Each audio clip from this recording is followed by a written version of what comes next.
everybody, it's Coach Darcy Eikenberg of redcaperevolution.com, and I recorded this video with my amazing client, Julie. She just had this awesome success moving from furloughed to fantastic in a new job. And in the job, she's not only doing great work, but she's making a significant difference in her local community. And because my client work is always confidential, I don't often share their names and faces in public, but Julie was so excited by her journey and our work together that she gave me permission to record this conversation just for you. In our chat, I've highlighted some big lessons that you can use right now if you are searching for what's next. Now, just to say it, her results aren't representative of everyone I work with. She came already baked with a great reputation, with talent, and most importantly, a willingness to do the work. But that's probably you too. So don't make an assumption these lessons are special. They can apply to you too. And of course, I do find that people who invest in themselves through coaching shortcut their struggles and search, and they find what's next significantly faster than those who tough it out on their own. So if you want to chat, how about I can help you? Just schedule your no-cost chat with me at askdarcy.com. Now, let's get into the interview. Julie Pedretti, thank you so much for joining me today. You are somebody that I've had the great pleasure to do some work with, and you just started in an amazing new job as the community relations director at the Healthcare Network of Southwest Florida. And tell us a little bit about what that work is. And then I want to talk about how you got there, because you are somebody like a lot of people who experienced a furlough recently. But tell me about your job now, and then we'll go back to where you were. Thank you, Darcy, and thank you for all of your guidance and direction. I appreciate it. My role is as COVID-19 Community Relations Director is to organize all of the testing and education that we will be doing in the community. And we're collaborating with the Department of Health, Collier County, and all of the other organizations, healthcare groups and others, who are working very hard to make sure that people get tested and keep up the education around COVID-19. It's not going away, unfortunately. So we need to do everything we can, and especially reaching out to communities that may be neglected right now or just underserved, and making sure everybody gets access. Well, and it's really interesting, not only is that such important work right now, but as we think about work and we think about some of the messaging that's out there right now of people saying, oh, there are no jobs, or nobody's hiring. Here is a role that specifically emerged out of the crisis. I mean, you are not a volunteer, right? You are getting a paycheck, correct? I am getting a paycheck, and it did evolve truly just as I was in the stage of looking for opportunities. It did not exist a month ago. Right. So it ramped up rather quickly, and there are opportunities. And that is also something that I've been saying to people who are looking for what's next, whether they need to or whether they just think it's a good idea given the state of what's ever happening in their business, is that there are things that are popping up now that are not posted online, that didn't exist months ago, and it may have nothing to do with COVID at all. Yours particularly does, but it may be something, with a business pivoting or changing. So that's great, and it sounds like a great opportunity for you. So I'm curious. So tell me about, you were one of the millions in the world right now who experienced a furlough. Tell me about that. I didn't anticipate it, as none of us did, as this was all starting. It's such a confusing, crazy world, but I was one of many people at Nicholas Children's, former employer, who was put on furlough. We anticipated we'd be called back in 6 or 8 weeks. And of course, that's not going to happen with the lingering issues. So as I was about 4 to 5 weeks in, I thought I need to be looking for the next opportunity in case things don't improve. And that's when I put my little plan together and started thinking about how do I reach out and let people know that I'm, at least at that point, confidentially looking, and then later ramping up to I am looking, I'm serious about finding another opportunity. I want to go back to something you said. So you were furloughed and you kind of had that expectation that it would be, a month. What was the trigger that you said, wait a minute, I'm not going to sit around waiting for, that to change anymore. I need to take control? In the middle of May, I was tracking all of the healthcare communications online, and it was clear that hospitals and healthcare organizations were still in a phase, and probably would be for quite some time, of no elective surgeries, clinics. The way we provide healthcare had really changed and wasn't likely to go back to the way it was. Financially, and we heard our local hospital president, Paul Hiltz, talk about the fact that hospitals are losing millions and millions of dollars. They're not in a position to bring back furloughed employees. So as much as I wanted to be brought back, I began to understand that that was not going to happen. So the trigger for me was monitoring the landscape and understanding what my industry was doing that I had been a part of, and starting to look at other industries. And I, in my plan, put together probably 10 or 12 different kinds of industries that I thought I might want to explore, including senior healthcare, which continues to grow. That was one of the avenues I was looking at. But thinking about opportunity, what would be opening up, what's stable in an economy that's impacted by a pandemic, and did a lot of reading and talking to people. Right. And I think that's a piece that also people underestimate their own perspective on business. We're all smart professionals, and to take an honest look at, what is that trend, and to look around, and if, you're community-based, it's like, what is happening? What are our leaders saying? The information is out there, and yes, everybody's hoping that a miracle happens and stuff bounces back. Great. But what I really admire about one of the things you did is that, you took control, which again is something, as I teach, that you only control three things, everything you say, everything you do, and everything you think. And you could have chosen to think, I don't want to be disloyal to my company. I know you really cared about where you worked before, but you also, I have to take care of myself and my future. And there's probably somebody else out there who I can help. So yeah, great. And you brought up another, what was the point at which I made that decision? I attended online one of your sessions with the Public Relations Society, and you did talk about the taking control, and it just, I already knew that, but you reinforced it for me and then helped me take those next steps. So I was aware, but then became fully engaged in taking control of my own destiny.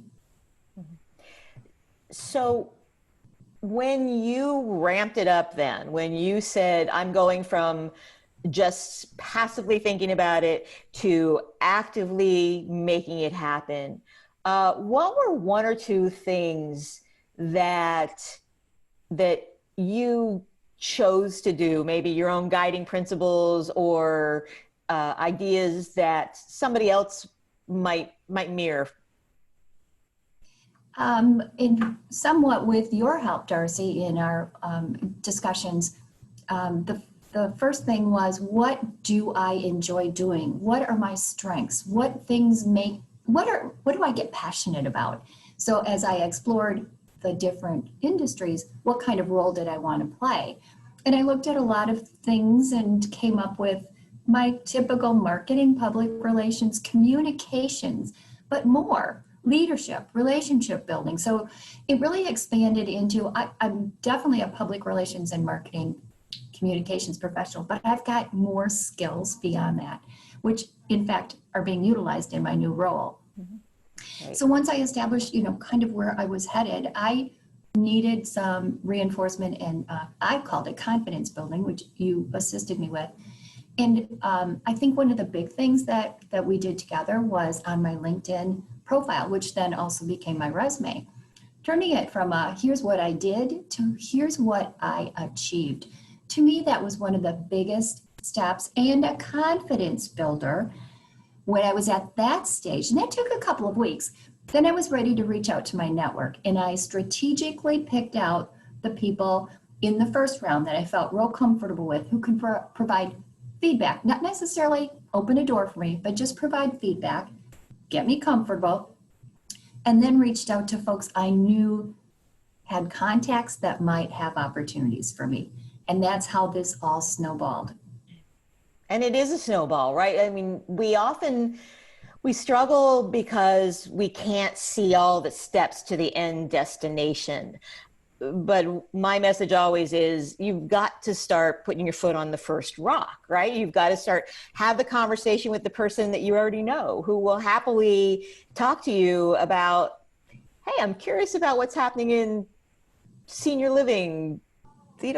What do you know? Or is there a friend of yours that works in senior living? Or, to be able to just start with the first simple steps. And I love what you pulled out too around, in our work together, I think I pushed you kind of hard to be not just labeling yourself in a tiny box, to make sure, you saw yourself as bigger, as the higher value behaviors of leadership, of team building, of, the things that are also very transferable in a lot of different industries and roles, and not just saying, okay, I do marketing communication. Well, that can look like somebody who's stuck behind the computer all day, instead of now, you're leading efforts, for hundreds of people out in the community. No one would say, well, is that marketing? Is that communication? What is that? It doesn't matter. You're a leader, and making sure that you felt that and you could see that too. Remind some of your past experience. And as you were saying, like the things that you really love to do. And, I think of them as the things in your superpower space. Right. So what had you forgotten that you were great at? I think valuing the relationship building, the network that I've been able to create here in Florida, similar to what I had when I was in Wisconsin, that I just have a way of creating this set of relationships that, as you mentioned, are trusting. People feel comfortable sharing things with me. I'm comfortable sharing with them. We can rely on each other. And that network, those relationships help in the professional world, but in the job world, in a community relations role, that's what set me apart. That's exactly what set me apart. And that took me, as you said, in some of our conversations and in the training, no longer a commodity. I am now a unique individual with a set of skills that you want. And people did.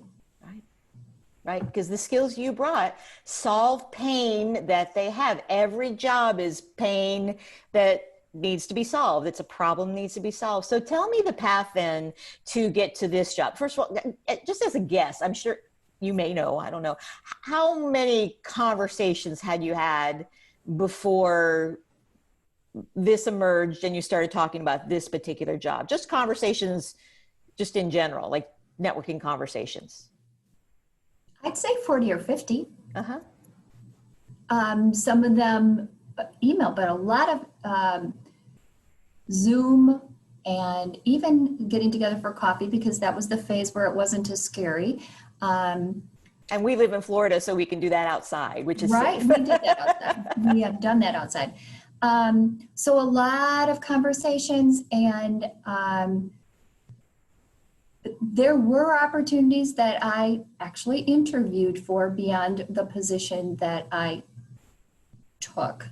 And this position became available and was shared with me by a number of people, including the organization.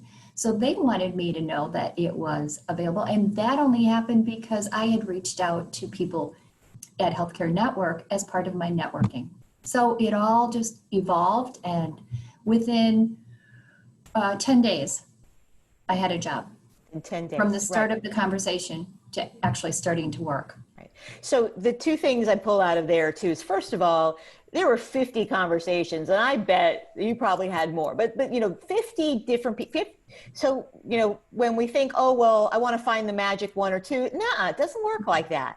It is this person leads to this person to this person, and it's persistent, consistent, and looking, I always say you have a gift. It's like, how do you serve? And you were out looking for where are the problems that I can solve. And then because you were visible, you were viable, and then the people with the problems, showed up for you too. So, and again, you kept after it, but in 10 days, not only did you, have the job, but yes, you had other interviews. And so you had traction on other things.